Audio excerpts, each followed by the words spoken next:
ಧರ್ಮಸ್ಥಳದಲ್ಲಿ ನೂರಾರು ಶವ ಹೂತಿಟ್ಟಂತಹ ಪ್ರಕರಣಕ್ಕೆ ಸಂಬಂಧಪಟ್ಟ ಹಾಗೆ ಎಸ್ಐಟಿ ಶೋಧ ಕಾರ್ಯ ಇವತ್ತು ಕೂಡ ಮುಂದುವರೆದಿದೆ. ಇವತ್ತು ಜಿಪಿಆರ್ ಶೋಧ ನಡೆಯಿತು. ಆದರೆ ಜಿಪಿಆರ್ ಶೋಧದಲ್ಲೂ ಕೂಡ ಅಸ್ಥಿ ಪಂಜರ ಸಿಗಲೇ ಇಲ್ಲ.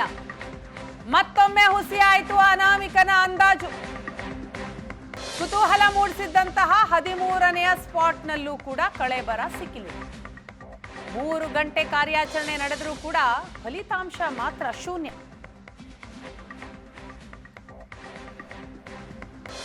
ಜಿಪಿಆರ್ನಲ್ಲೂ ಸಿಗಲಿಲ್ಲ, ಗುಂಡಿ ಅಗೆದ್ರೂ ಕೂಡ ಸಿಗಲಿಲ್ಲ, ರಿಸಲ್ಟ್ ಮಾತ್ರ ಶೂನ್ಯ.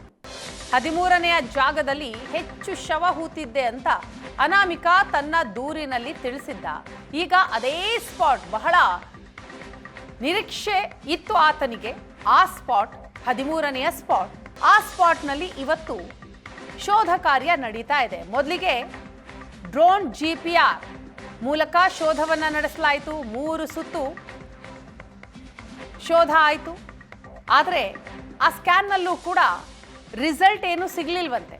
ಹಾಗಾಗಿ ಈಗ ಗುಂಡಿ ಅಗೆಯುವ ಕೆಲಸ ಆಗ್ತಾ ಇದೆ ಜೆಸಿಬಿಯಿಂದ. ಜಿಪಿಆರ್ ಸ್ಕ್ಯಾನಿಂಗ್ ಬಳಿಕ ಆಪರೇಷನ್ ಹಿಟಾಚಿ. 6 ಅಡಿ ಜಾಗ ಕೊರೆದ ಬಳಿಕ ಇನ್ನೊಂದು ಹಿಟಾಚಿ ಎಂಟ್ರಿ. ಸಣ್ಣ ಹಿಟಾಚಿಯನ್ನ ಕಳುಹಿಸಿ ದೊಡ್ಡ ಹಿಟಾಚಿ ತರಿಸಿದ ಎಸ್ಐಟಿ. 2 ಹಿಟಾಚಿಯಲ್ಲೂ ಕೂಡ ಸದ್ಯ ಕಾರ್ಯಾಚರಣೆ ನಡೀತಾ ಇದೆ ಅನ್ನೋ ಮಾಹಿತಿ. ದೃಶ್ಯದಲ್ಲಿ ಕೂಡ ನಾವು ಅದನ್ನ ಗಮನಿಸ್ತಾ ಇದ್ದೀವಿ. ಸಣ್ಣ ಹಿಟಾಚಿ ಕೂಡ ಇದೆ, ದೊಡ್ಡ ಹಿಟಾಚಿ ಕೂಡ ಇದೆ. ಮತ್ತಷ್ಟು ಆಳಕ್ಕೆ ಶೋಧ ಕಾರ್ಯ ಈಗ ನಡೀತಾ ಇದೆ. ಕುತೂಹಲ ಹೆಚ್ಚಿಸ್ತಾ ಇದೆ 13ನೆಯ ಸ್ಪಾಟ್. ಮೊದಲಿಗೆ ಜಿಪಿಆರ್ ಶೋಧ ಕಾರ್ಯ ನಡೀತು. ಡ್ರೋನ್ ಜಿಪಿಆರ್ ಮೂಲಕ ಶೋಧವನ್ನ ನಡೆಸಲಾಯಿತು. ಆದರೆ ಆ ಶೋಧದಲ್ಲೂ ಕೂಡ ಏನು ಸಿಗಲಿಲ್ಲ, ಯಾವುದೇ ಮಾಹಿತಿ ಇಲ್ಲ. ಈಗ ಹಿಟಾಚಿಯ ಮೂಲಕ ಕಾರ್ಯಾಚರಣೆ ನಡೀತಾ ಇದೆ. ದೊಡ್ಡ ಹಿಟಾಚಿ ಹಾಗೂ ಸಣ್ಣ ಹಿಟಾಚಿ. ಮೊದಲಿಗೆ ಸಣ್ಣ ಹಿಟಾಚಿಯಿಂದ ಗುಂಡಿ ಅಗೆಯುವಂತಹ ಕಾರ್ಯ ಆಯಿತು. ಎಷ್ಟೇ ಆಳಕ್ಕೆ ಅಗೆದ್ರೂ ಕೂಡ ಏನೂ ಸಿಕ್ಕಿರಲಿಲ್ಲ. ಹಾಗಾಗಿ ದೊಡ್ಡ ಹಿಟಾಚಿಯನ್ನ ಸ್ಥಳಕ್ಕೆ ಕರೆಸಲಾಗಿದೆ. ಈಗ 2 ಹಿಟಾಚಿಯಿಂದ ಕಾರ್ಯಾಚರಣೆ ನಡೀತಾ ಇದೆ.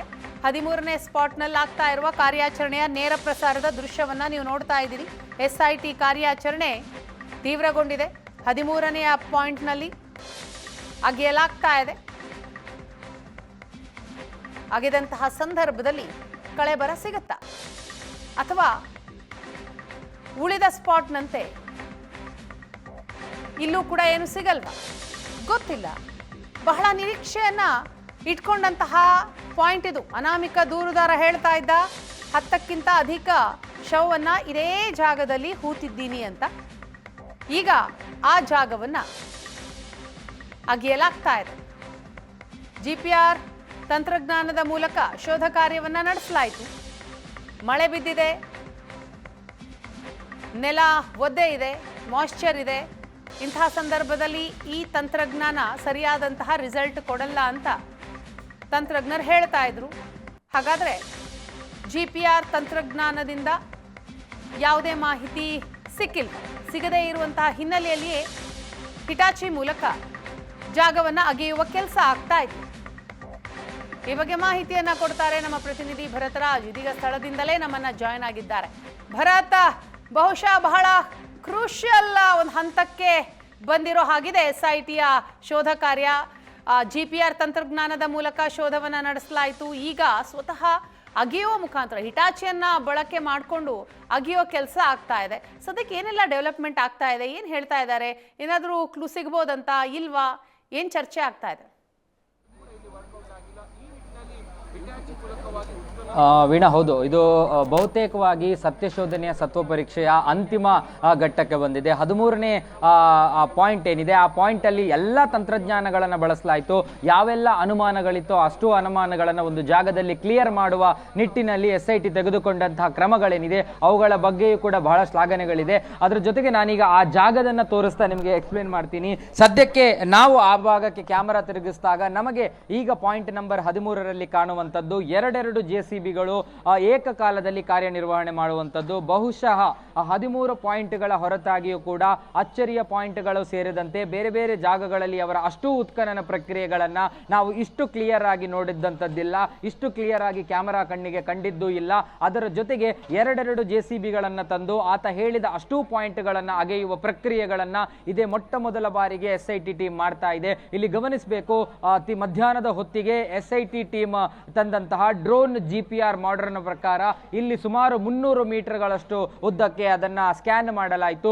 5 ರಿಂದ 6 ನಿಮಿಷ, 6 ರಿಂದ 7 ನಿಮಿಷ, ಒಟ್ಟಾರೆಯಾಗಿ 18 ನಿಮಿಷಗಳ ಕಾಲ ಭೂಮಿಯ ಮೇಲ್ಭಾಗದಲ್ಲಿ ಬಹಳ ಕ್ಲಿಯರ್ ಆಗಿ ಸ್ಕ್ಯಾನ್ ಮಾಡಿ ಒಂದು ಪ್ರಿಲಿಮಿನರಿ ರಿಪೋರ್ಟ್ ಅನ್ನು ಅವರು ಕೊಟ್ಟಿದ್ದಾರೆ. ಆ ಪ್ರಾಥಮಿಕ ವರದಿಯ ಪ್ರಕಾರ ಮೇಲ್ಭಾಗದಲ್ಲಿ, ಭೂಮಿಯ ಅಡಿಭಾಗದಲ್ಲಿ ಕೆಲವೊಂದು ಚೌಕಾಕಾರದ ಮತ್ತು ಕೆಲವೊಂದು ಸ್ಕ್ವೇರ್ ಅಂದ್ರೆ ಬೇರೆ ಬೇರೆ ರೀತಿಯಾದಂತಹ ಕಲ್ಲುಗಳ ಮಾದರಿಯ ಒಂದಷ್ಟು ವಸ್ತುಗಳು, ಒಂದಷ್ಟು ಆಬ್ಜೆಕ್ಟ್ಸ್ಗಳು ಪತ್ತೆಯಾಗಿದ್ದನ್ನ ಬಿಟ್ರೆ ಬಹಳ ಕ್ಲಿಯರ್ ಅನ್ನಿಸುವಂತಹ ಯಾವುದೇ ರೀತಿಯಾದಂತಹ ಬುರುಡೆಗಳಾಗಿರ್ಲಿ, ಅಸ್ಥಿಪಂಜರಗಳಾಗಿರ್ಲಿ ಅಂತದ್ಯಾವುದೂ ಪತ್ತೆಯಾಗಿಲ್ಲ ಅನ್ನುವಂಥದ್ದು ಪ್ರಾಥಮಿಕ ವರದಿ. ನಾನು ಮೊದಲೇ ಹೇಳಿಬಿಡ್ತೀನಿ, ಇದು ಪ್ರಾಥಮಿಕವಾದಂತಹ ಅವರು ಆರಂಭದಲ್ಲಿ ಸಿಕ್ಕಂತಹ ಒಂದು ಪ್ರಿಲಿಮಿನರಿ ರಿಪೋರ್ಟ್ಗಳಲ್ಲಿ ಸಿಕ್ಕಿರುವಂಥದ್ದು.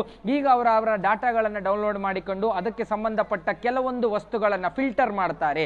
ಹೇಗೆ ಫಿಲ್ಟರ್ ಮಾಡ್ತಾರೆ ಅಂದ್ರೆ, ಆ ಭೂಮಿಯ ಭಾಗದಲ್ಲಿ, ಅಡಿಭಾಗದಲ್ಲಿ ಅನೇಕ ವಸ್ತುಗಳಿರುತ್ತೆ. ನಾವು ಕೇವಲ ಒಂದು ಮೃತದೇಹದ ಹುಡುಕಾಟಕ್ಕೆ ಇಳಿದಾಗ ಅಲ್ಲಿ ಕೇವಲ ಮೃತದೇಹಗಳಷ್ಟೇ ಆ ಸ್ಕ್ಯಾನಿಂಗ್ ಇದರಲ್ಲಿ ಸಿಗೋದಿಲ್ಲ. ಕಲ್ಲುಗಳು ಸಿಗಬಹುದು, ಬಂಡೆಗಲ್ಲುಗಳು ಸಿಗಬಹುದು, ಅದರ ಜೊತೆಗೆ ಕಬ್ಬಿಣದ ವಸ್ತುಗಳು ಸಿಗಬಹುದು, ಇಟ್ಟಿಗೆಯ ಮಾದರಿ ವಸ್ತುಗಳು ಸಿಗಬಹುದು, ಲೋಹದ ಯಾವುದೇ ವಸ್ತುಗಳು ಸುಮಾರು ವರ್ಷಗಳ ಹಿಂದೆ ಆ ಭೂಮಿಗೆ ಮಣ್ಣು ಹಾಕಿದ್ದಾರೆ ಅಂದಾಗ ಯಾವುದೇ ವಸ್ತುಗಳು ಸಿಗಬಹುದು. ಈಗ ಒಬ್ಬ ತಾಂತ್ರಿಕ ಪರಿಣಿತ ಅದರ ಮುಂದುಗಡೆ ಕೂತು ಅದರ ಆ ಒಂದು ಸಿಕ್ಕಂತ ವಸ್ತುಗಳ ಸ್ಕ್ಯಾನಿಂಗ್ ನಲ್ಲಿ ಸಿಕ್ಕಂತ ವಸ್ತುಗಳನ್ನು ಫಿಲ್ಟರ್ ಮಾಡ್ತಾರೆ. ಫಿಲ್ಟರ್ ಮಾಡಿ ತೆಗೆದಾಗಲೂ ಇಂತಹ ವಸ್ತುಗಳು ಪತ್ತೆ ಒಂದು ವೇಳೆ ಪತ್ತೆ ಆದ್ರೆ ಅವುಗಳನ್ನ ವರದಿಯಲ್ಲಿ ಉಲ್ಲೇಖಿಸಿ SITಯ ಕೈಗಿಡ್ತಾನೆ. ಇದು ಮುಂದಿನ ಪ್ರಕ್ರಿಯೆ, ಇದು ನಂತರದ ಪ್ರಕ್ರಿಯೆ. ಆದರೆ ಈ ಪ್ರಕ್ರಿಯೆಗಳಲ್ಲಿ ಪ್ರಿಲಿಮಿನರಿಯಾಗಿ ಅಂತದ್ದೇನು ಪತ್ತೆಯಾಗದ ಕಾರಣಕ್ಕೆ, ಪ್ರಾಥಮಿಕವಾಗಿ ಅಂತದ್ದೇನು ಪತ್ತೆಯಾಗದ ಕಾರಣಕ್ಕೆ, ಕೇವಲ ಒಂದು ಸೈಂಟಿಫಿಕ್ ಆಗಿ ವೈಜ್ಞಾನಿಕವಾಗಿ ನಡೆಸಿದ ಅನ್ವೇಷಣೆಯ ಕಾರಣಕ್ಕಾಗಿ ಇಲ್ಲಿನ ಅಗೆತದ ಪ್ರಕ್ರಿಯೆಗಳನ್ನು ನಿಲ್ಲಿಸುವ ಹಾಗಿಲ್ಲ. ಹಾಗಾಗಿ 13 ಅನ್ನುವಂಥದ್ದು ಬಹಳ ಕ್ರೂಷಿಯಲ್ ಮತ್ತು ಆತ ಗುರುತಿಸಿದ ಅಷ್ಟೂ ಜಾಗಗಳಲ್ಲಿ 10ಕ್ಕೂ ಅಧಿಕ ಮೃತದೇಹಗಳನ್ನು ಹೂತಿಟ್ಟಿದ್ದೇನೆ ಅನ್ನುವಂಥ ಜಾಗ. ಈ ಕಾರಣಕ್ಕಾಗಿ ಆ ಜಾಗದಲ್ಲಿ ಅಗೆತದ ಪ್ರಕ್ರಿಯೆಗಳನ್ನ AC ಅವರ ಸಮ್ಮುಖದಲ್ಲೇ ನಡೆಸಬೇಕು. ಒನ್ಸ್ ಅಗೇನ್ ಜಿತೇಂದ್ರ ದಯಾಮ ಬಂದ್ರು, AC ಅವರು ಬಂದ್ರು, ಅವರೆಲ್ಲರೂ ಕೂಡ ಆತನ ಮುಂದೆ ನಿಂತು ಆತನೇ ಗುರುತಿಸಿದ್ದ ಜಾಗದಲ್ಲಿ ಒನ್ಸ್ ಅಗೇನ್ ಮತ್ತೆ ಜಾಗಗಳನ್ನು ಗುರುತಿಸುವಂತ ಹೇಳಿದ್ದಾರೆ. ಹಾಗಾಗಿ ಆತ ಮತ್ತೆ ಜಾಗಗಳನ್ನು ಗುರುತಿಸಿದ್ದಾನೆ. ಆತ ಗುರುತಿಸಿದ ಅಷ್ಟೂ ಜಾಗಗಳಲ್ಲಿ ಆರಂಭದಲ್ಲಿ ಸಣ್ಣ ಹಿತಾಚಿ, ನಾವು ಆರಂಭದಿಂದ ಏನು ನೋಡ್ಕೊಂಡು ಬಂದಿದ್ದೀವಿ, ಆ ಒಂದು ಹಿತಾಚಿಯನ್ನು ತಂದು ಆ ಒಂದು ಜಾಗದಲ್ಲಿ ಅಗೆತದ ಪ್ರಕ್ರಿಯೆಗಳಾಗಿದೆ. ಆದರೆ ಆ ಹಿತಾಚಿಗೆ 6 ಅಡಿಗಳಷ್ಟು ಮಾತ್ರ ಅಗೀಲಿಕ್ಕೆ ಸಾಧ್ಯ. 6 ಅಡಿಗಳನ್ನ ಬಿಟ್ಟು ಅವರಿಗೆ ಅಗೀಲಿಕ್ಕೆ ಆಗೋದಿಲ್ಲ. ಹಾಗಾಗಿ ಮತ್ತೊಂದು ದೊಡ್ಡ ಗಾತ್ರದ ಹಿತಾಚಿಯನ್ನು ತರಲಾಗಿದೆ. ಆ ಹಿತಾಚಿ ಬಂದು ಈಗ ಒಂದು ಜಾಗದಲ್ಲಿ ಎಕ್ಸಾಕ್ಟ್ಲಿ 1 ಪಾಯಿಂಟ್, ಆತ ತೋರಿಸಿದಂತ 1 ಪಾಯಿಂಟ್ ಏನಿದೆ ಆ ಪಾಯಿಂಟ್ ನಲ್ಲಿ 10 ಅಡಿಗೂ ಮಿಕ್ಕಿದ ಬರ್ತೀನಿ ಹಾಗೆ ಸಂಪರ್ಕದಲ್ಲಿರಿ.